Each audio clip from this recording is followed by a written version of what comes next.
Hey guys, and welcome to the Review Millennial channel. In this video, I will be showing you how you can add music to your Instagram story. So I'm just going to press add story and I'm just going to post this random picture.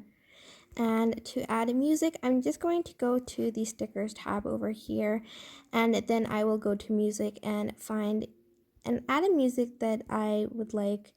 I'm just going to add a Taylor Swift song like this one, and here I can choose the sort of lyric type thing or not. Like I can just like put the album here, and here I can change the duration of the song too, and I can drag the parts so like to where I want it to be, I guess, like the lyrics,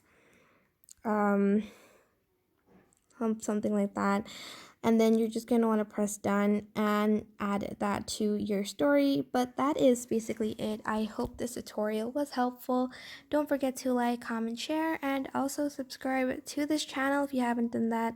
If you have any questions, just leave it in the comment section down below and I will try my best to answer them all.